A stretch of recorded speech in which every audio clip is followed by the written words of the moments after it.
Madame la présidente, madame la ministre, mes chers collègues, en réaction à ce que j'ai entendu de la part de certains de nos rapporteurs, je souhaiterais d'abord rappeler certains chiffres tirés d'Eurostat. Concernant les délivrances de premiers titres de séjour, nous sommes 23e en Europe en proportion de notre nombre d'habitants. En chiffres bruts, avec 274 000 premiers titres de séjour en France, nous sommes derrière la Pologne avec 724 000, le Royaume-Uni, l'Allemagne et l'Espagne. Un tiers des titres que nous délivrons sont des étudiants, un sixième sont des familles de Français. Ajoutons à cela que lorsque l'Union européenne faisait face à un nombre important de croissance de sa demande d'asile en 2015, la France restait à peu près stable, au-dessus de 60 000 demandeurs d'asile. Contrairement à nos partenaires et singulièrement à l'Allemagne, nous n'avons jamais eu d'à-coups brutaux, mais une progression régulière, je dirais même prévisible, jusqu'au chiffre de 120 000 primo-demandeurs en 2019. À aucun moment, nous n'avons eu à faire face à une situation brutalement, difficilement surmontable. Malgré cela, Madame la Ministre, l'année 2020 aura illustré la négligence de la politique de ce gouvernement. D'abord, 2 condamnations de la CEDH. En juin, condamnation pour expulsion d'enfants isolés à Mayotte. En juillet, condamnation pour traitement dégradant de demandeurs d'asile. Au printemps, tirant prétexte de la crise sanitaire, le gouvernement tente, par ordonnance, d'élargir la possibilité du juge unique à la CNDA. Heureusement, le Conseil d'État veillait. Pendant ce temps, les centres de rétention n'ont pas été correctement adaptés à la crise sanitaire. La nouvelle contrôleure générale des lieux de privation de liberté l'a signifié à votre ministre de tutelle dans un récent courrier. J'ai vu moi-même des CRA où les personnes retenues devaient boire à l'unique robinet d'eau potable disponible, où des personnels de la PAF honteux des livraisons effectuées par le prestataire de ce qui devait tenir lieu d'aliments pour les personnes retenues. Ces risques et ces humiliations, parfois pendant plus de 2 mois, pour 40% d'éloignement, c'est indigne.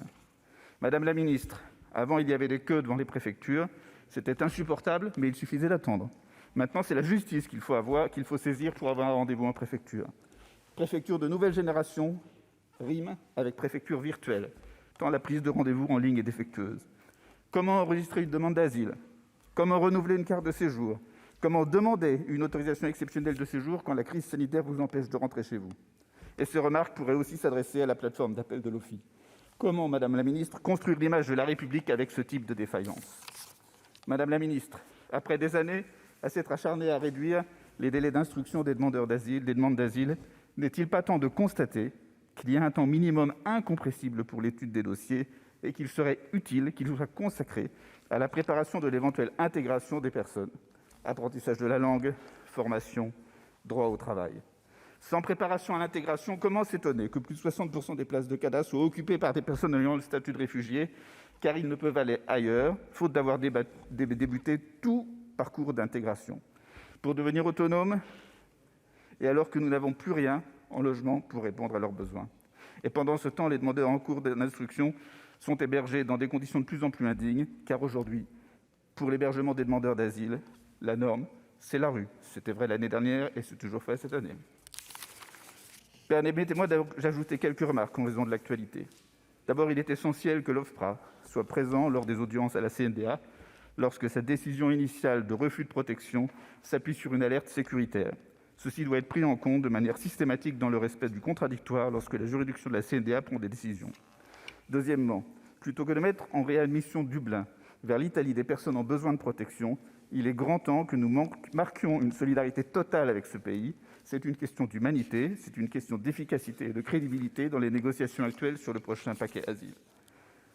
Concernant la lutte contre l'immigration irrégulière, un rapport de l'Assemblée nationale rappelle le coût moyen d'une expulsion, 15 000 €. Une année de SMIC net entière de rémunération. Pourquoi s'acharner à développer les départs forcés lorsque les départs volontaires sont moins coûteux, plus efficaces et qu'ils contribuent à faire revenir volontairement des personnes qui ensuite peuvent témoigner que l'Europe n'est pas nécessairement la terre promise? Attention aussi au gouvernement qui vous donne tous les laissez-passer consulaires que vous réclamez, mais ne font rien contre les réseaux de passeurs. Mieux vaut des partenaires rudes et fiers que ceux qui adaptent ce qu'ils vous disent à ce que vous voulez entendre et jouent sur les 2 tableaux. Il faut aussi en finir avec cette politique du chiffre qui conduit à faire des réadmissions Dublin dont on sait parfaitement qu'elles n'éloignent la personne que pour quelques jours et ne changent rien à la situation réelle. Mais ceci se fait au mépris de la dignité des personnes concernées. J'aimerais ici entendre le Wir schaffen das d'Angela Merkel en 2015. Regardez la situation 5 ans après. Une mobilisation fantastique de la société allemande, même si elle a parfois douté qu'elle y arriverait. Eh bien, ils réussissent. Angela Merkel est plus populaire que jamais. Méditons cela par rapport à nos peurs à nous. Nous en débattrons dans quelques semaines à nouveau. Mais pour réussir cette politique, cela passe par plus d'harmonisation européenne dans le respect total de nos principes et de nos engagements. Pour donner du sens à cette coopération européenne, il conviendrait de changer certaines attitudes.